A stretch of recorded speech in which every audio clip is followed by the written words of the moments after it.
"In the shape of a pig?" cried the Mandarin. "In the shape of a pig," said the messenger, and departed. "Oh, what an evil day in an evil year!" cried the Mandarin.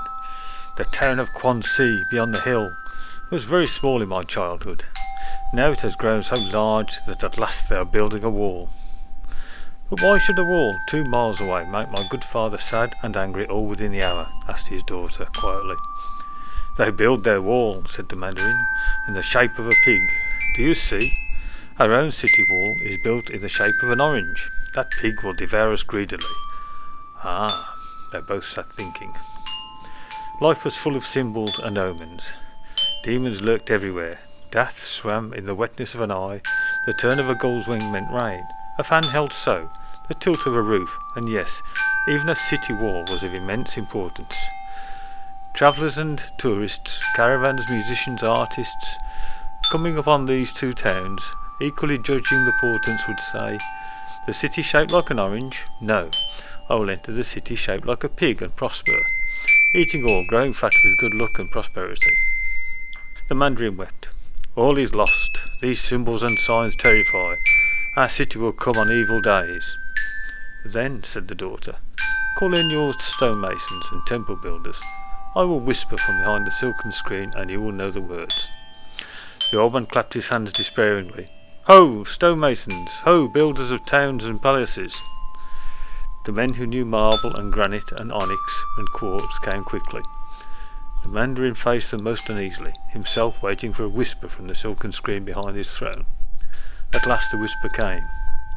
"I have called you here," said the whisper. "I have called you here," said the Mandarin aloud, "because our city is shaped like an orange, and the vile city of Quanxi has this day shaped theirs like a ravenous pig." Here the stonemasons groaned and wept. Death rattled his cane in the outer courtyard. Poverty made a sound like a wet cough in the shadows of the room. "And so," said the whisper, said the Mandarin, "you raisers of walls must go, bearing trowels and rocks, and change the shape of our city." The architects and masons gasped. The Mandarin himself gasped at what he had said. The whisper whispered. The Mandarin went on, "And he will change our walls into a club, which may beat the pig and drive it off." The stonemasons rose up shouting. Even the Mandarin, delighted at the words from his mouth, applauded, stood down from his throne. "Quick," he cried, "to work." When his men had gone, smiling and bustling, the Mandarin turned with great love to the silken screen. "Daughter," he whispered, "I will embrace you." There was no reply. He stepped round the screen, and she was gone. Such modesty, he thought. She had slipped away and left me with a triumph as if it were mine.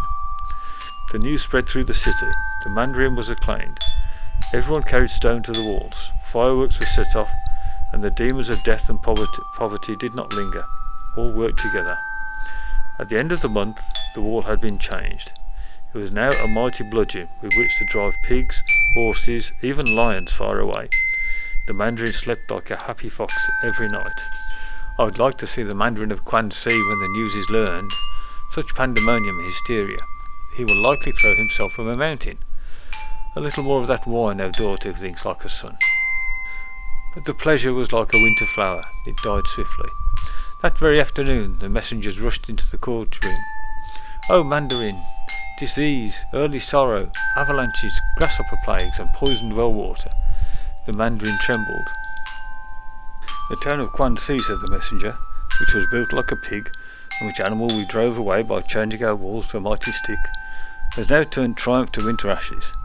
They have built their city walls like a great bonfire to burn our stick." The Mandarin's heart sickened within him, like an autumn fruit upon an ancient tree. "O gods, travellers will spurn us. Tradesmen, reading the symbols, will turn from the stick, so easily destroyed to the fire which conquers all."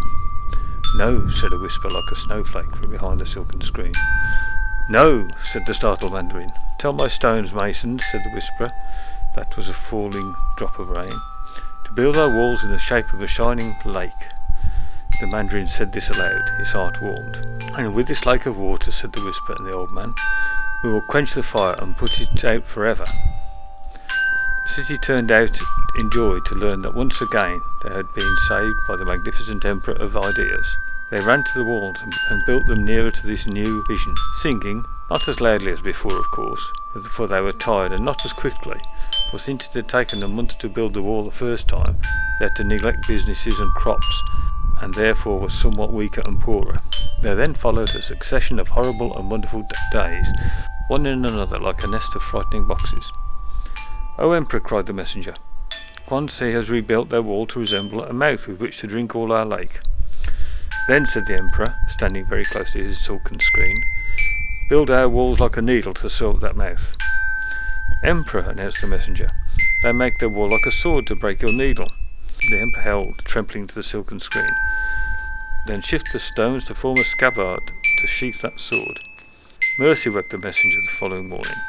"They have worked all night and shaped their walls like lightning, which will explode and destroy that sheath." Sickness spread in the city like a pack of evil dogs. Shops closed, the population, working now steadily to endless months upon the changing of the walls, resembled death himself, clattering his white bones like musical instruments in the wind. Funerals began to appear on the streets, though it was the middle of summer, a time when all should be tending and harvesting.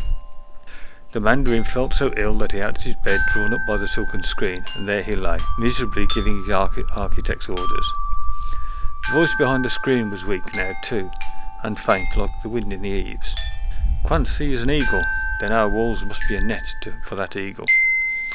They are a sun to burn our net, then we will a moon to eclipse their sun." Like a rusty machine the city ground to a halt. At last, the whisper behind the scenes cried out, "In the name of the gods, send for Quan Si." Upon the last day of summer, the Mandarin Quan Si, very ill and withered away, was carried into our Mandarin's courtyard by 4 starving footmen. The 2 Mandarins were propped up, facing each other. Their breath fluttered like winter winds in their mouths. A voice said, "Let us put an end to all this." The old man nodded. "This cannot go on," said the faint voice. "Our people do nothing but rebuild our cities to different shapes every day, every hour. They have no time to hunt, to fish, to love, to be good to their ancestors and their ancestors' children." "This I admit," said the Mandarins of the towns of the cage, the moon, the spear and the fox and the sword, and this and that and other things. "Carry us into the sunlight," said the voice. The old men were borne out under the sun and up a little hill. In the late summer breeze, a few very thin children were flying dragon kites in all their colours of the sun, and frogs and grass, the colour of the sea, and the colour of corn and wheat. The first Mandarin's daughter stood by his bed. "See," she said. "Those are nothing but kites," said the 2 old men. "But what is a kite on the ground?" she said. "It is nothing. What does it need to sustain it, and make it beautiful and truly spiritual?" "The wind, of course," said the others. "And what do the sky and the wind need to make them beautiful?" "A kite, of course. Many kites to break the monotony, the sameness of the sky. Coloured flights flying." "So," said the Mandarin's daughter, "you, Quan Si, will make a last rebuilding of your walls, to resemble nothing more nor less than the wind. And we shall build like a golden kite. The wind will beautify the kite and carry it to wondrous heights. And the kite will break the sameness of the wind's existence and give it purpose and meaning. One without the other is nothing.